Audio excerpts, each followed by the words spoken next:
अस्सलाम वालेकुम एवरीवन, कैसे हैं आप सब लोग। आई होप कि आप सब ठीक होंगे। हमारे इस कोर्स का नाम कुरान अंडरस्टैंडिंग प्रोग्राम है, जिसका बुनियादी मकसद कुरान मजीद को ना सिर्फ पढ़ना बल्कि उसको मुकम्मल तौर पर समझना, सीखना और उसके मुताबिक अमल करना है। हमारे इस कोर्स में चूँकि कुरान मजीद का तर्जुमा और तफसीर थी, बट आप लोगों के लिए start as a beginner starting बिल्कुल बेसिक से रखी गई है, ताकि आप लोग तफसीर और तर्जुमे के साथ साथ कुरान मजीद को ठीक तरीके से पढ़ सकें। यानी लफ्ज़ों को किस तरीके से अदा करना है, उनकी क्या मखारिज हैं और तजवीद के क्या रूल हैं, ये तमाम तर चीज़ें हम पढ़ेंगे। And then we will move to the next step which is Quran तर्जुमा एंड तफसीर। हमारा आज का लेसन है Arabic alphabets and correct pronunciation. इस लेसन में हम अरेबिक अल्फ़ाबेट्स के बारे में जानेंगे कि वो कितने हैं, और उनके मखारिज के बारे में जानेंगे कि उनको किस तरीके से अदा करना है। सबसे पहले है अरेबिक अल्फ़ाबेट्स। जिस तरह इंग्लिश में अरेबिक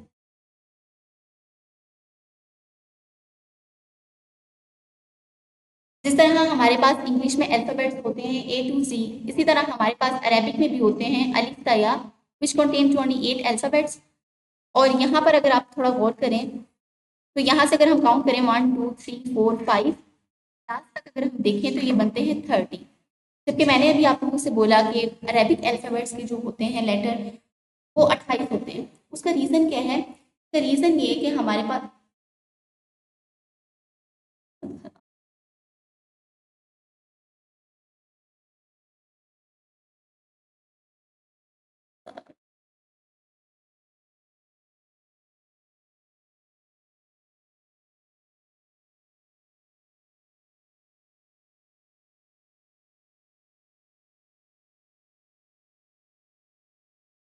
उसका रीज़न ये है कि हमारे पास नहीं, ये नहीं था। उसका रीज़न ये है कि मोस्टली लोग जो है वो अलिफ और हमज़ा को एक ही समझते हैं। क्यों? क्योंकि देखिए अलिफ की अपनी कोई आवाज़ नहीं होती। अगर हम अलिफ को किसी वर्ड के साथ लगा दें तो वो उसको थोड़ा सा लंबा करता है, उसके साउंड को थोड़ा सा लंबा करता है। जैसे यहाँ पर आपको छोटा सा नजर आ रहा होगा, बा के साथ अलिफ लगा हुआ है। अगर हम इसके साथ हरकत लगा दें जबर और पढ़े बा अलिफ जबर बा, तो उसने थोड़ा सा उसको लंबा कर दिया। बगैर अलिफ के पढ़े हम तो क्या होगा? बा जबर बा, बा अलिफ जबर बा, एक अलिफ के बराबर उसने उसको लंबा कर दिया। एक रीजन ये हो गया कि हम इन दोनों को अगर एक माने और हमजा को, और दूसरी बात ये कि अगर अलीफ के ऊपर हरकत में से कोई चीज़ आ जाए, जैसे ज़बर ज़ेर पेश, इनमें से कोई चीज़ आ जाए, फिर हम उसको अलिफ नहीं पढ़ते, फिर हम उसको हमजा पढ़ते हैं। अगर हम इन दोनों को एक माने तो लेटर बनते हैं 29। अब लास्ट पे आप ये दो या देखें, यहाँ पर एक जिसको हम बोलते हैं छोटी या और इसको बोलते हैं बड़ी या। इसमें जो ये वाली या है ये अरेबिक में यूज़ होती है, ये वाली नहीं होती, ये होती है उर्दू में। तो यहाँ पर बेसिकली लिखने का मकसद यही है, नूरानी कायदे में इसको ऐड करने का मकसद यही है कि बच्चों को अच्छे से समझ आ जाए, और लफ्ज़ों को अलहदा भी इसीलिए किया गया है ताकि बच्चे अच्छे से पहचान कर सकें कि ये लफ्ज़ क्या है और वो लफ्ज़ क्या है। यहाँ तक क्लियर हो गया है सबका। नेक्स्ट है मखारिज। मखारिज की तरफ देखते हैं कि लफ्ज़ों को किस तरीके से अदा करना है। सबसे पहले हमारे पास है अलिफ, वाव और या। वाव या को किस तरीके से अदा करते हैं, यानी मुंह के खाली हिस्से की हवा से सिंपली अदा करते हैं अलिफ वाव या। वाव में आपके दोनों होंठ गोल होने चाहिए और आपस में मिलने नहीं चाहिए, जबकि या में जो है आपकी जुबान का मिड जो है वो ऊपर तालू के साथ टच हो तो ये वर्ड अदा होता है। नेक्स्ट है हमजा, हा। हमजा और हा हलक के आखिरी हिस्से से निकलते हैं जो सीने की तरफ से, जिसको बोलते हैं अदनल हलक। हलक के आखिरी हिस्से से जो सीने की तरफ है वहां से इनका साउंड अदा होता है हमजा, हा। जब आप इसको अदा करेंगे आपको भी पता चल रहा होगा कि साउंड जो है वो बिल्कुल हमारे गले के हलक के लास्ट वाले हिस्से से आ रहा है। नेक्स्ट है आइन और हा। आइन और हा कहाँ से अदा होते हैं? मिड से, हलक के बिल्कुल मिड से, जिसको बोलते हैं वस्तल हलक, हलक के दरमियान से। आइन, हा। नेक्स्ट है गईन और खा। गईन और खा चूंकि मोटे हरूफ में से है, और अगर आप रंगीन कायदा देखते हैं या कुरान मजीद देखते हैं तो जो हरूफ ग्रीन कलर के होते हैं उसका मतलब ये होता है कि ये मोटे हरूफ है, इनको मोटा करके पढ़ना है। अब हमारे पास गईन और खा दोनों लफ्ज मोटे हैं तो हम इसको मोटा करके पढ़ेंगे और होंठों को गोल भी करेंगे। अब आप कोई भी मोटा हर्फ पढ़ें तो उसमें आपके होंठ गोल ही होंगे। तो गईन और फा मोटा हरूफ है, हम इसको मोटा करके पढ़ेंगे। और इसकी अदायगी क्या है कि हलक के बिल्कुल शुरू से, जिसको बोलते हैं अक्सन हलक, हलक हलक के बिल्कुल स्टार्टिंग से, जैसे गईन, फ। पढ़ते हुए भी हमें पता चल रहा है कि आवाज जो है वो बिल्कुल गले के शुरू से आ रही है। नेक्स्ट है हमारे पास क, ये भी मोटे हरूफ में से है, इसको भी हम होंठ गोल करके पढ़ेंगे। और इसकी अदायगी क्या है कि आपकी जुबान की जड़ जो है उसके ऊपर नरम तालु के साथ टच हो। जुबान की जड़ क्या है, यानी जुबान का जो लास्ट वाला हिस्सा है गले के पास, उसको बोलते हैं जुबान की जड़। वो उसके ऊपर ही, जुबान की जड़ के ऊपर ही जो तालु बना हुआ है नरम वाला, के साथ टच हो तो ये वर्ड अदा होता है मोटा करके। नेक्स्ट है हमारे पास बारीक काफ, जिसको उर्दू में डंडे वाली काफ भी बोलते हैं। इसकी अदायगी भी सेम काफ की तरह ही है, मोटे काफ की तरह, लेकिन थोड़ा सा डिफरेंस ये है कि जहां पर हम जड़, जुबान की जड़ को ऊपर नरम तालु के साथ लगाते थे, इसमें हम जुबान की जड़ को मुंह की तरफ सख्त तालु के साथ लगाएंगे। और उसको हम मोटा करके पढ़ते थे क्योंकि वो मोटे हरूफ में से है, इसको हम बारीक पढ़ेंगे। जैसे कैफ, होंठों को गोल भी नहीं करेंगे। जब हम इसको होंठों को गोल किए बगैर इसको अदा करेंगे तो इसकी अदायगी बिल्कुल वैसे ही होगी जैसे ये अदा होता है, जैसे कैफ। आगे है जीम, शीन, या।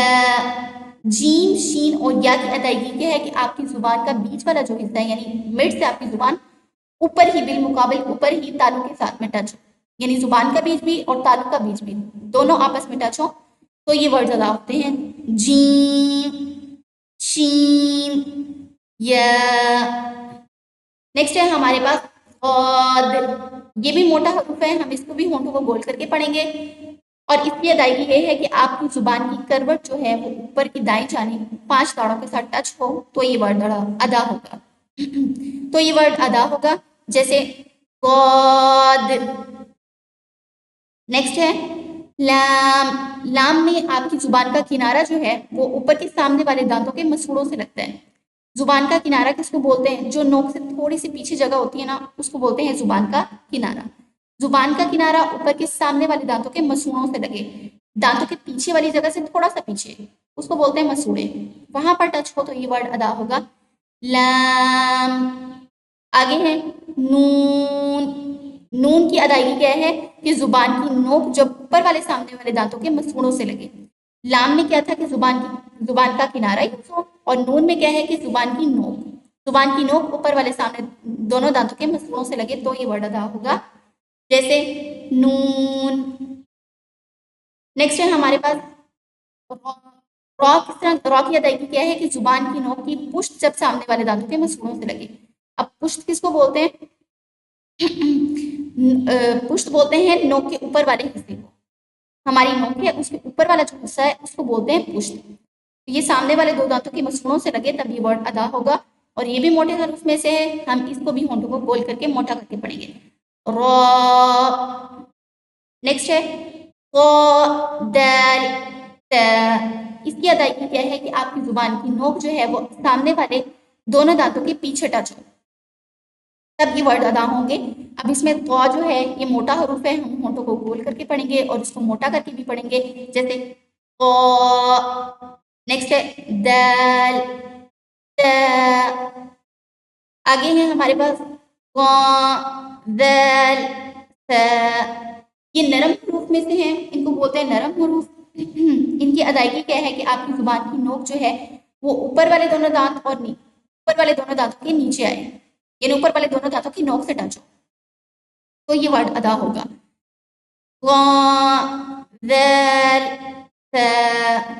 जुबान की नोक यूज करनी है, ना कि आपने आधी जुबान को दांतों के नीचे रख देना है, फिर वो वर्ड ठीक से अदा नहीं होगा।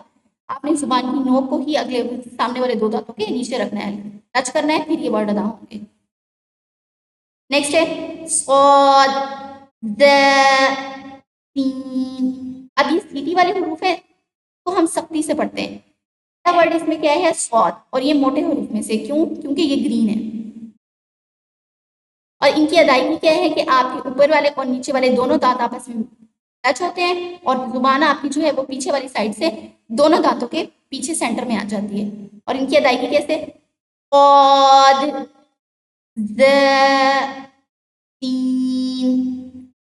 नेक्स्ट है हमारे पास फा की अदायगी कैसे है कि आपके ऊपर के जो सामने वाले दो दांत हैं ये नीचे वाले होंठों के अंदर वाले हिस्से से लगे तो ये वर्ड अदा होता है जैसे फ। आगे है ब, नी और व। बा की अदायगी कैसे है कि दोनों होंठों की अंदरूनी तरीके जब मिले तो ये वर्ड अदा होता है। जैसे ब, अंदरूनी तरी होंठों की मिल रही है तब ये वर्ड अदा हो रहा है। नेक्स्ट है मीम। मीम में क्या होता है कि आपके दोनों होंठों की बैरूनी तरी यानी बाहर वाली साइड पे जो हिस्सा होता है वो मिले तो ये वर्ड अदा होता है। जैसे मीम। नेक्स्ट है वाव। वाव का हम पहले भी पढ़ चुके हैं कि होंठों को गोल करना है, आपस में मिलाना नहीं है और तब ये वर्ड अदा होगा। जैसे वाव। तो ये मखारिज हैं, इनको आपने अच्छे से याद करना है। और ये हमारे पास अब अरेबिक अल्फ़ाबेट्स हैं, हम इसको एक बार तरतीब से पढ़ लेते हैं इनकी सही प्रोनाउंसिएशन के साथ। अलिफ, ब, त, स, जीम। अब जितना जितना मैं इनको लंबा कर रही हूँ आपने भी उतना ही लंबा करना है। जैसे हमारे पास अब ये एक बा है, ऊपर इन्होंने छोटा सा लिखा भी हुआ है, एक बा है, साथ में एक अलिफ ऐड किया हुआ है, यहाँ पर ये अलिफ नजर आ रहा है, इसका मतलब है इसको तकरीबन 2 अलिफ के बराबर लंबा करना है। ब, त, स, जीम, हा, ख, मोटे हरूफ में से, दाल, ज़ैल, रो, ये भी मोटे हरूफ में से, ज, सीटी वाले हरूफ में से, सीन, ये भी सीटी वाले हरूफ में से, शीन, सौद, लास्ट पे दाल की आवाज आ रही है, सौद, मोटे हरूफ में से, कौद, ये भी मोटे हरूफ में से, क़, व, ये भी मोटे हरूफ में से दोनों है। आइन, इसकी आवाज जो है वो हलक के बीच से आनी चाहिए। आइन, गईन, ये मोटे हरूफ में से है तो हम होठों को गोल करके मोटा करके पढ़ेंगे। गईन, फ, क़ाफ, कैफ, लाम, मीम, नून, वाव, हा, हमजा, या। तो हमारा आज का लेक्चर इतना ही था। इसको अच्छे से याद करिएगा। अगर आपका किसी किस्म का भी कोई क्वेश्चन हो तो आप कर सकते हैं।